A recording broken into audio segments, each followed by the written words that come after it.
Hello, Dominant Aaron. I'm Kreutz. In today's Raid Shadow Legends video, we're going to be going over the fusion guide for the Wight Queen Ankora. So you can see here, the champion. I've already got 5 of her fragments. She seems pretty cool. Uh, the A1 is quite unique. Where is she?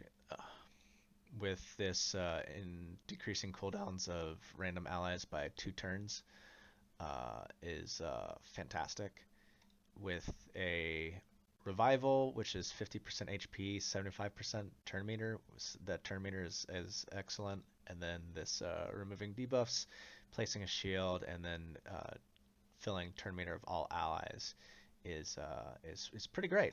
Couple that with her passive, where she is basically protecting your damage dealer by removing CC and absorbing it into her, and then filling her turn meter if she ends up losing her turn to that CC, which is pretty cool. Alright, so let's go ahead and get into the guide. Alright, so in this one, we're going to have 110 available to everybody, and then 2 batches of 10 available to the top people topping tournaments in the champion training over here, and the champion chase over here. So in terms of, let me bring up my notes.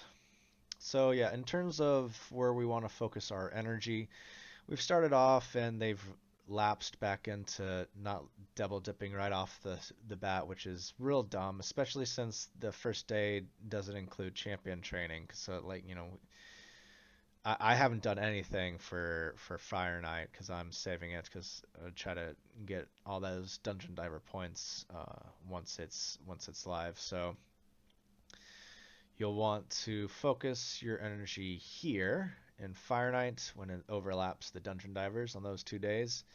And then Spider, the first day, overlaps the first Dungeon Divers.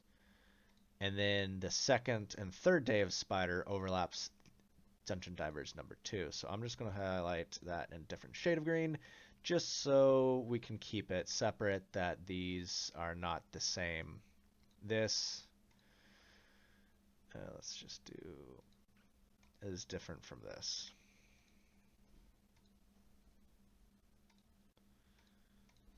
All right.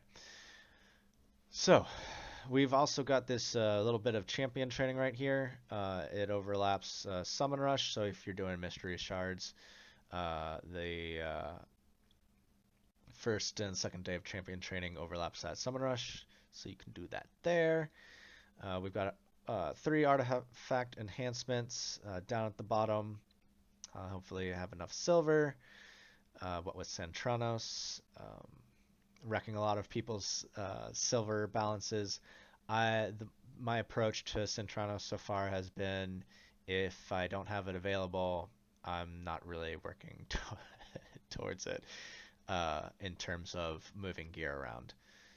I've been building champions, and so I've been progressing in that manner. But even though right now I've got 327 million silver, that can poof, like disappear in the blink of an eye. So for the health of my account, I'm taking a much more lackadaisical approach to Centranos. Because I just don't feel like the need to beat the content immediately. I'll get there eventually. All right, and going back to the guide here, we've got this hero's path, which is first time this has ever happened. It is overlapping Dragon and the first day of Ice Golem. And we can note that there is no third Dungeon Divers, and there's no champion training event. There's a tournament over here, but no champion training event. So most likely this hero path is going to be a combination of champion training, dungeon divers, so gaining artifacts from dungeons, and maybe souls. I doubt that it's going to be pulling shards because I fail to see Plarium letting you double dip into the champion chase. So if there's a third component, it's probably going to be pulling souls. Um, or I guess maybe you could rolling up artifacts, but then you'd be able to double dip there. If it does contain that, then be aware of this, but we'll really just have to see what it's like when we get there. But in terms of this champion chase, it's going to be most likely, hopefully, uh, taking place or having a concurrent 2x event. I was looking back at Hell Hades. Um,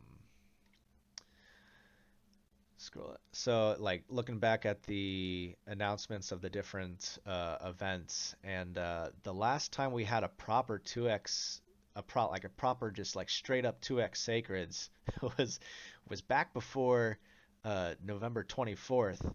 There was a combination of like 1 day primals, 1 day sacreds, and then one here, which was 1 day of ancient sacred voids and sacreds.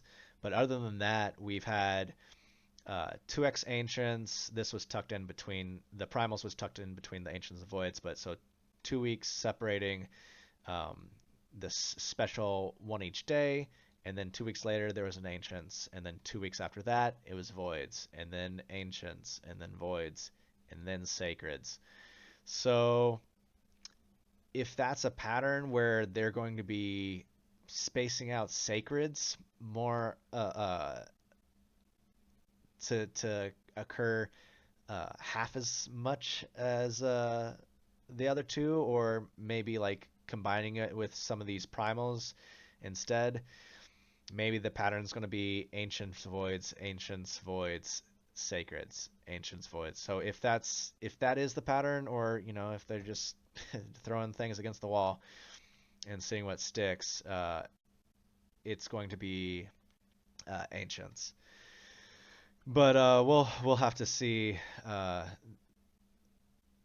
what it looks like when we get there. Again, they just really do not want to let us plan anything. But in terms of the hero's path being a dungeon divers, you'll definitely want to do most of your ice golem on this day. And then we've got a CVC on the 13th. And so we'll pop that in there. It's not too bad. It's nice that you've got a little bit of spider overlapping with dungeon divers on CVC, so maybe like leave off here and do more, at least like do your daily energy here, and then expend more gems or pots that you saved in your inbox and whatnot on this day. And then your artifact enhancements rolling up on this first day um, will be a nice chunk of points towards CVC as well. Yeah, other than that, I hope everyone who is going for her has an easy time of it. We'll see how it goes. Hopefully it won't be too bad. Yeah. Thanks for watching until the end. Consider doing all the two things and have a good day. Cheers. The video is over. This is the end screen. You can go now. Bye.